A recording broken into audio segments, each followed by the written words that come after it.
I've always had an affection for the ocean, and to me, I can't get any closer to it. This is it. We are entirely off-grid. The only way you can get here is by boat or aircraft, and we are entirely responsible for our own infrastructure. Charlie built this float home on the west coast 30 years ago and has been working on it ever since. I'm a newcomer to here. I've been here for about 6 years. It's been life-changing living out here. We are tied up in an inland waterway with excellent access to the ocean. There are other neighbors. They are primarily fishermen. They're weekend warriors. We are the only year-round people here, and it is basically wilderness other than that. It has been somewhat of a challenge to adapt to what is offered here, but it's spectacular.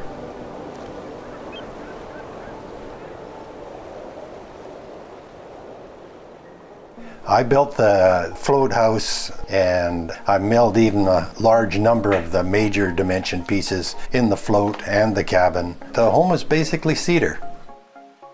In my time being down here, which has amounted to about 25 years full time, it has evolved from a relatively small cabin to what it is today.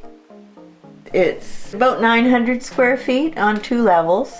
And we've got everything that any normal house in town would have. We've got a laundry room, we have a washer and dryer, propane run.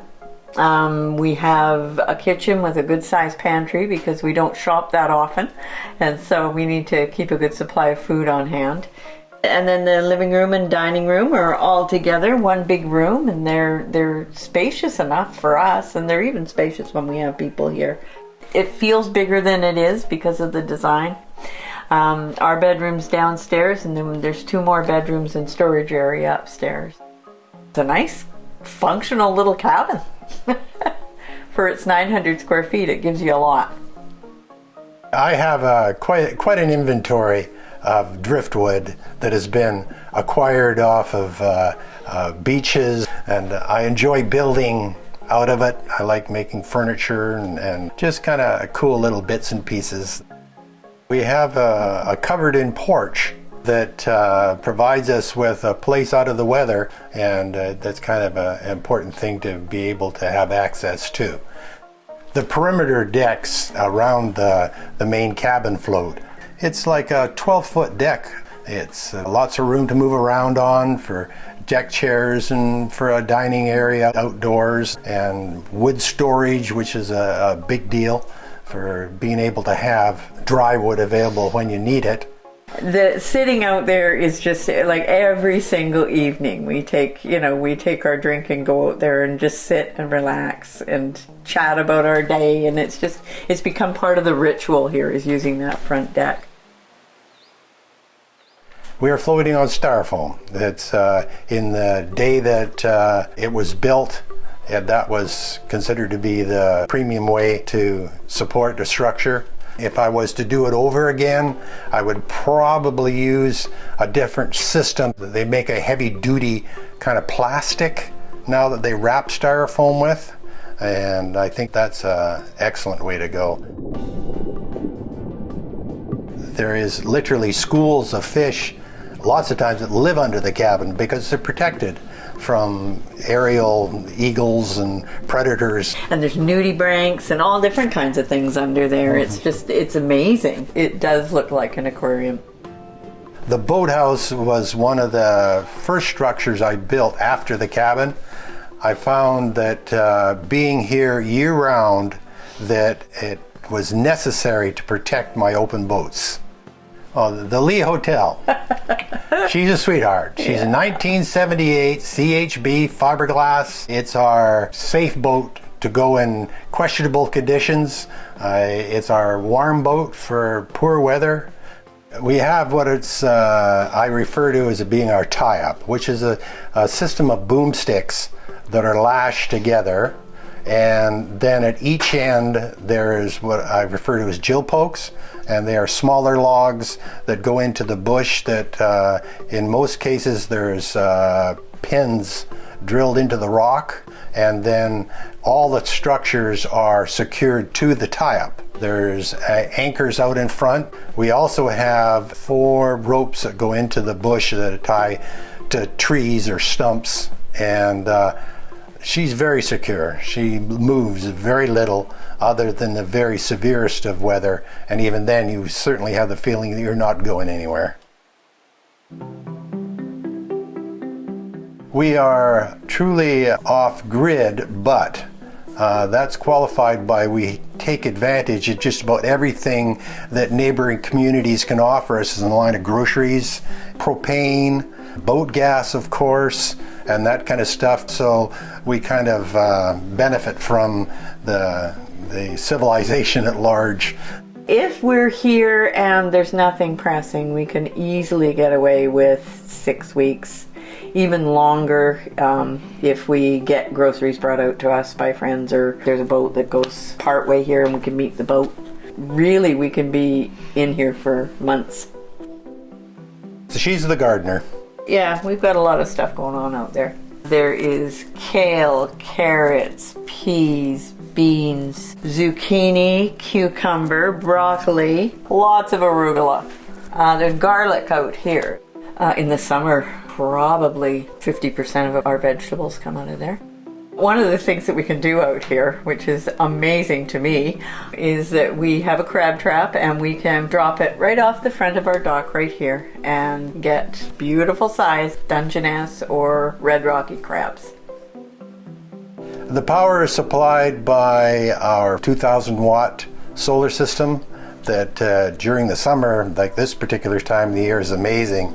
If I'm using heavier pieces of equipment that may require the running of a generator. And in the winter, it needs to be subsidized quite a bit more with the generator. But nevertheless, the panels that we have, particularly the newer set, are very efficient and do a pretty good job even on a gray day. Our water is supplied from a creek that runs out of a small lake up above the cabin and behind. And there is an intake in the creek and it funnels it to reservoirs. And there is about 2,000 gallons of water up there. And we've never run out of water. We've come very close. The reservoirs are high enough that they actually pressurize the cabin. It's actually an old beaver dam that's been given up, but it looks like a pair of lakes. And then we have filters in line that dig out the largest particulate, and then there's a smaller filter. And then finally, for drinking water, we have a filter system inside the cabin that sits up on the counter. Our gray water goes into the channel that we live on. It is about 40 feet deep. And so on any given tide, about 25% of that water goes away entirely. And our black water situation is a composting toilet. Any plastics we have go back to recycling in town.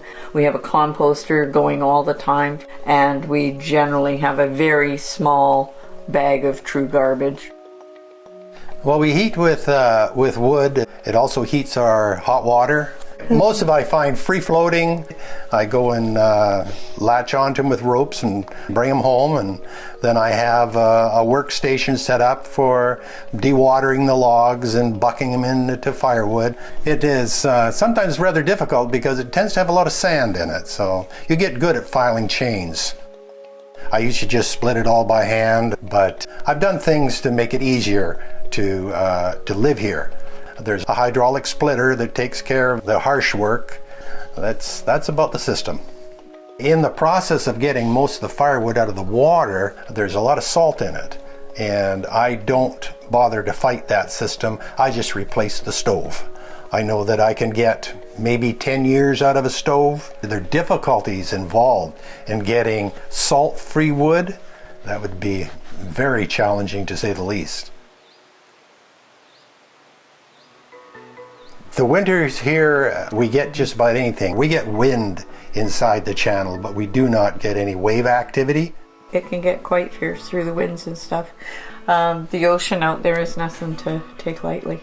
We can sometimes wait for a while before we can get into town. Like we've had to wait for up to a week before we've got weather that isn't, 9-meter seas. So we have to plan in the winter for our leaving and plan to unplan and reschedule, and sometimes 2 and 3 times just because of the weather. We have satellite phone currently, which is hooked up with our internet. It's been a real blessing. As much as I hate to admit it, it does tend to keep me a little more informed. Ellen, when she was working for a living, she was the site director of a hospital, and I left the forest industry after 30 years. I retired and I set myself up down here. Now, since that time, there's very few jobs down here that I haven't done. I've built a lot of things for a lot of people. I've done nature cruises.